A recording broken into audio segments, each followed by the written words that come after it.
Well, hello. Today we're going to be looking at fantastic whiskey from JP Wiser's that they put out for Canada's 150.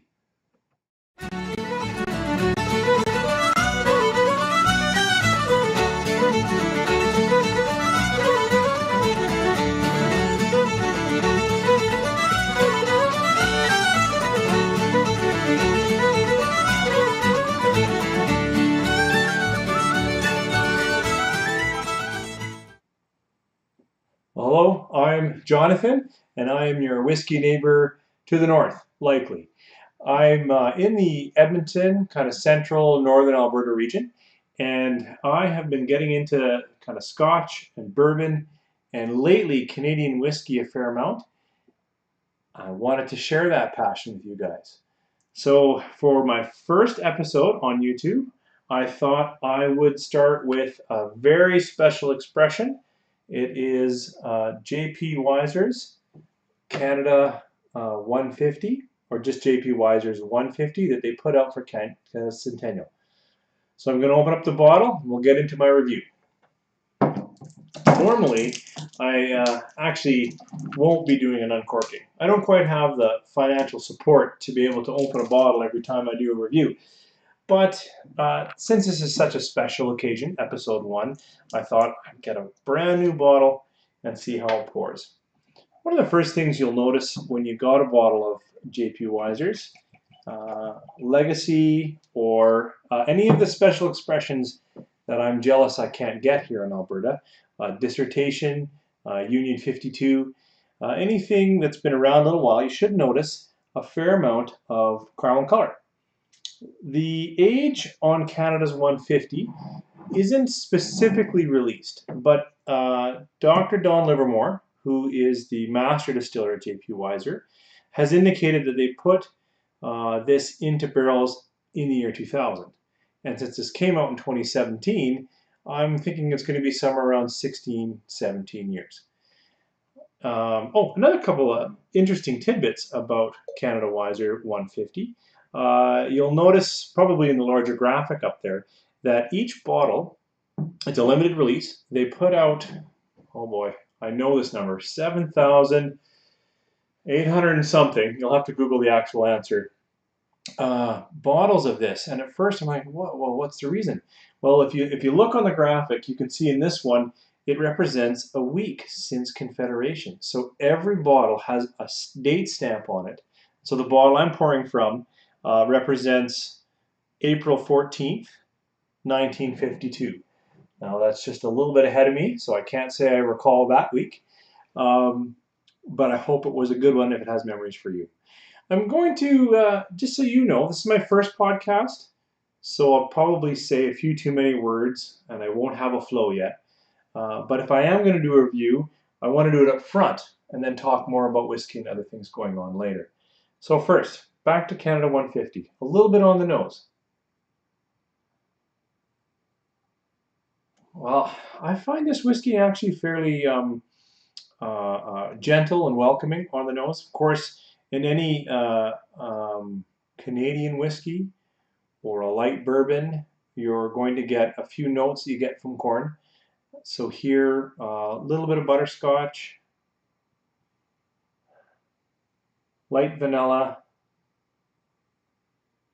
I can get a little bit of oak spice in there, and that's likely from the rye. My understanding is this is going to be corn mostly, and rye, small amount of rye, aged in oh, you know, I should look that up. I was going to say typically aged in bourbon barrels, but this could be new oak. I'll have to get into that and put it in my review notes because I don't remember right now. But getting back to tasting, very lovely. I'll give it a sip.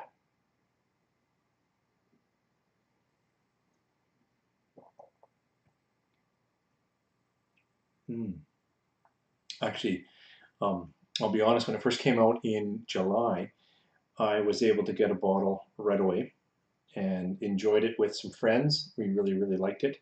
And then I haven't had any since then, so it's been a few months. So it's kind of like coming back. I find, again, the sweetness to be welcoming, the mouthfeel delicious. all the right notes. You're expecting a little bit of rye spice, which I appreciate. I tend toward rye in what I like to drink if I'm not having a really nice single malt Scotch, but not overpowering.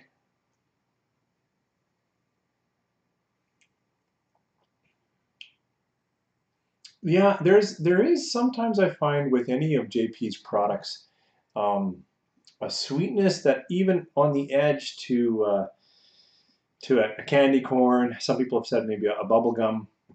I find the sweetness is reserved on this one, but I'm not catching really any smoke or char that I've gotten when I have tried their Union 52.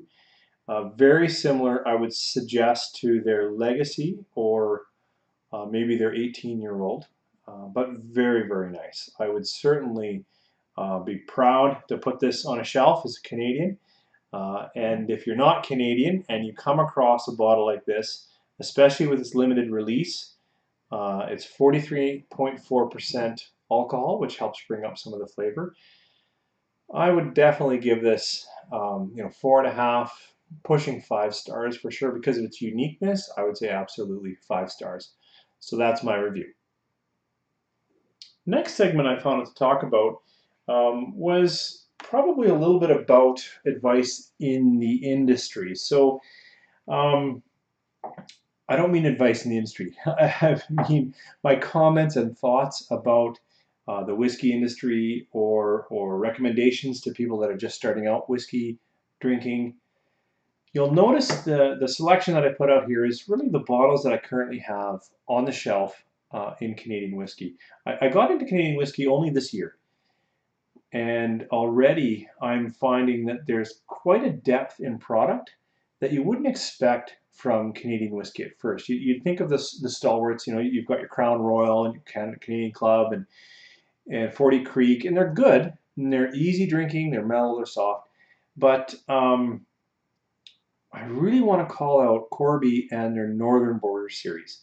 So that would be, I only got a few of them up here, but that would be Gooderham and Worts, the 4 grain, or the Lot 40, 100% rye.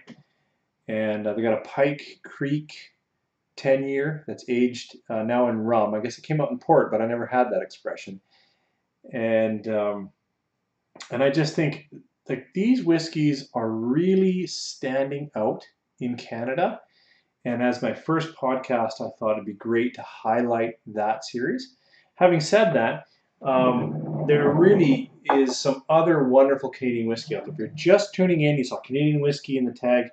Of course, Jim Murray last year rated this, his whiskey of the year, Crown Royal Northern Harvest. The new expression this year didn't rate as high, but still a great rye to try. Again, that Canadian sweetness is hanging around, but now there's a bit of smoke in there and some spice, so that's nice. Also 40 Creek. I have the Confederation Oak Reserve, and I'll do a review on that later. I wish I could recommend it higher. It's got such a phenomenal story. There's quite a lot of variation in the batches, but still worth picking up. If you're a rye fanatic and you want to try an awesome Canadian rye, it's been bottled in the US, but it is out of Alberta distilleries. It's this Masterson's, the one that's aged in American oak. I will do a full review later, but I can hardly recommend it enough. That would be something to check out. And this kind of blends into events that are coming up. With events, I thought what I'd like to do in my podcast is highlight the events that are local to the Edmonton, maybe central, northern Alberta region. I didn't find anyone online doing that.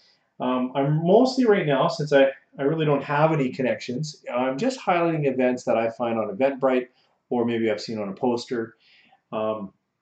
This I'm not a part of, but I know Keg and Cork in Edmonton is a fantastic place to pick up any liquor. And they're the Scotch Whisky Society, runs out of their place, and they'll have some special releases if you're fortunate enough to be a part of that society.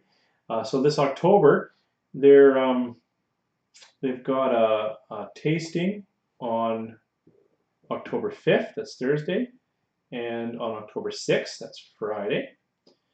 Then here There's no membership here, that's for sure. I noticed that there's a single cask nation whiskey tasting. I don't know anything about that, but Sherbrooke Liquor in Edmonton is fantastic. A great place to pick up some special beer. They've got great selection and whiskey.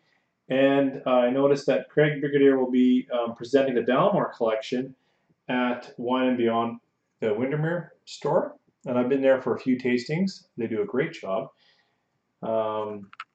Keg and Cork is going to do something with Springbank on October 31st. Now that's interesting, being Halloween. We'll see how that goes. And then back to the Keg and Cork, there's going to be a guest, Alistair Milligan. You can tell that I don't know these people yet, but they're people in the industry that I hope to get to know. One of the things that I'd like to do with this podcast is highlight the special things going on in Canadian whiskey, but I'll also give reviews to anything in my collection. So there'll be Scotch, and there'll be bourbon and Irish. I actually like quite a wide variety of whiskey, but I do always want to give a special shout out to Canadian whiskey. Like I was recently in Saskatchewan, and I picked up this Last Mountain Private Reserve whiskey, and it's really quite good for a wheat whiskey. I'll do a full review on that later. So that's pretty much the first podcast. To bring it back to the one that I reviewed today, we were looking at J.P. Weiser's 150. They made about 7,800 bottles. Each bottle represents a week. It's about a 16-year-old whiskey, mostly corn, bit of rye, and it does get better with time.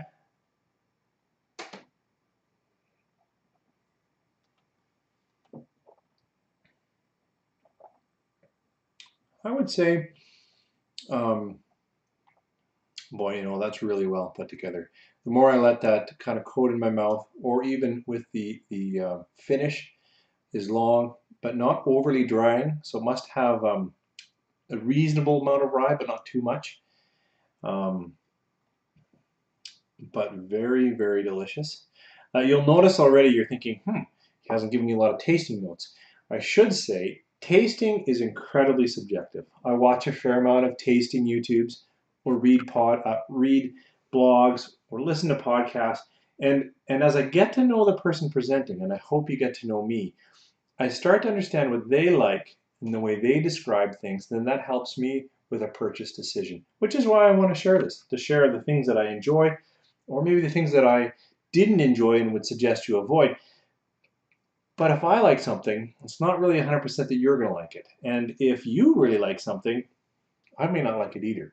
So being the first podcast, I would say just relax, watch, enjoy, say, okay, that's something that John likes, Whiskey Neighbor to the North, and then wait for me to do a few more reviews. Then you'll get a sense of what my taste palette is. Of course, I'm also on distiller.com. All my tastings are there. I think I'll start putting stuff on Whiskey Base as well. And I do have a website. In fact, I should probably end with a couple of websites to highlight. If you're really new to Canada whiskey, I would say you should look at canadianwhiskey.org. The fellow there is phenomenal. He covers everything and anything in Canadian whiskey. I can't highlight that enough. canadianwhiskey.org. My own website, which will be sort of the host to these podcasts. It'll come out audio and video. There'll be links to my YouTube channel. Hey, just to get me going, if you like it, please subscribe. Share it with your friends. See if it was any good. So my website is whiskyneighbor.blogspot.ca. And one more thing I wanted to say. I started when I talked about advice or thoughts in the industry, and I talked about the Northern Border collection that Corby's put out under Dr. Don Livermore's direction. Phenomenal. Well, we are on the cusp of a rare release or an antique release or a special release. I'm not exactly sure what it's going to be called, but this is going to be just phenomenal because they already are great. Gooderham and Warts, Lot 40, Pike Creek, awesome whiskey. Now they're going to be putting out a 21-year-old Pike Creek, a 17-year-old, now just a 3-grain Little Trinity from Gooderham and Warts, and a cask strength Lot 40. And if you love rye, first of all, go get a lot 40 and then also get the cask strength. I think I've said enough. Follow me on YouTube. Check out my podcast if you want to subscribe and listen in the car. Today was JP Weiser Canadian 150. Complex, but blended well, a little bit soft, but balanced. All the things that you want are in there. The sweetness, the oak, not too much smoke or char, and just a little bit of rye, not overpowering in any way, but just a phenomenal pour. Thanks for joining me. Hopefully I'll see you next week. I'll try to put one out every week, likely Saturdays, but we'll see once we get going. Thanks again.